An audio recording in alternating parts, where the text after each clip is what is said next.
Alors comme cela, vous êtes poète ?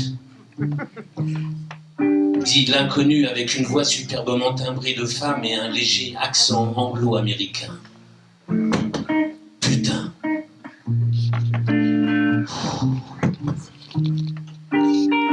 Une grande fille, son verre à la main et son déguisement sexy sur les fesses, venait taquiner le goujon de la discussion, embrayant sur le sujet qui me tenait le moins à cœur. Et vous écrivez quoi ? Des poèmes de Baudelaire dans le jardin des Tuileries, que je lui ai répondu. Je ne comprends pas très bien. Laissez tomber. Et toi, tu fais quoi, que je rajoutais pour éviter d'avoir à m'étaler sur un sujet scabreux. Moi, je ne fais rien, je m'ennuie un peu. Moi aussi. Allons-nous-en. Pour aller où ? Au pieu que j'allais spontanément lui répondre, mais à la plage. Voilà ce que ma bouche lui a dit à cette fille. Elle m'a demandé si j'avais une voiture. Je lui ai dit que je voyageais en taxi. Elle hésitait à me suivre, mais semblait réellement sur le point de se servir de moi pour lâcher prise à son ennui. Prenant le risque qu'elle ne me suive pas, je me suis levé pour aller direction la chambre qui servait de vestiaire.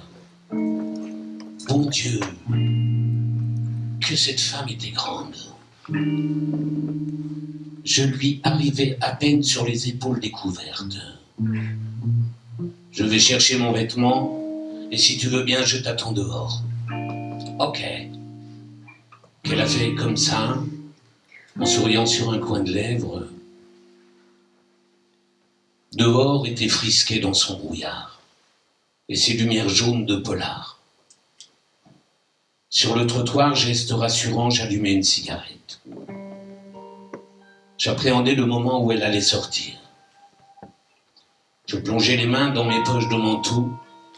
La porte de la maison s'ouvrit. Elle se tenait éclairée dans le contre-jour du hall d'entrée.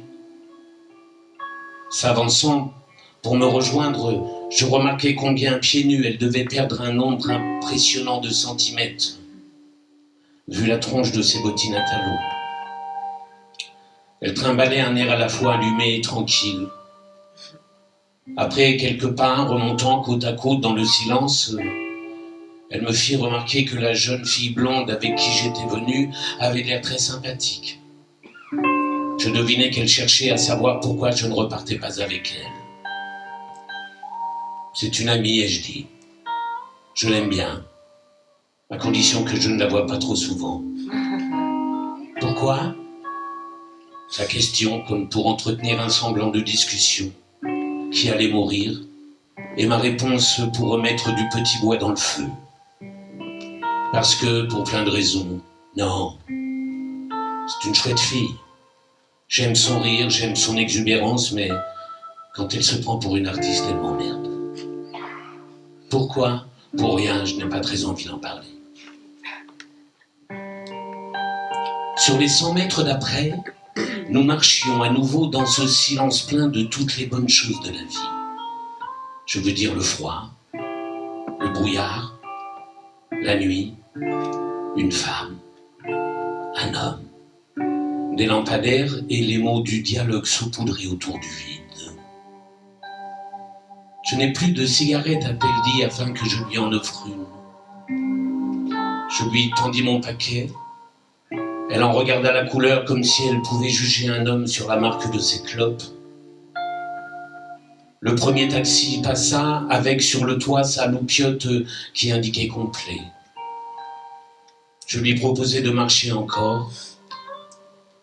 Pour repartir, elle glissa son bras autour du mien, avec ce naturel déconcertant qu'ont parfois les filles, à faire des gestes que certains hommes timides de mon espèce, qui en auraient eu l'envie, n'amorcent pas en s'imaginant que cela pourrait être mal interprété. Je me mis alors à lui raconter une histoire en forme de souvenir incomplet, comme cherchant à la dérouter, à la surprendre, sûrement à l'impressionner. Un soir, j'étais petit, 5 ans. Et je ne voulais pas manger ma soupe. De méchante humeur, j'ai annoncé à mes parents que je voulais partir de la maison. Sur l'ordre de mon père, ma mère me fit mon baluchon et je me suis mise en route avec le soir à sa tombée. « Et tu n'es jamais revenu ?» me demanda-t-elle avec une grande douceur, comprenant après une certaine dose de silence que je n'irais pas plus loin dans ma parole. « Non, jamais. » « Moi, reprit-elle à la colle, quand ma mère faisait les clients dans sa chambre, je m'amusais avec ma grand-mère à fouiller toutes les poches des vêtements des hommes accrochés dans le couloir d'entrée. » C'est une belle histoire aussi que je lui ai dit, en refermant la porte du taxi.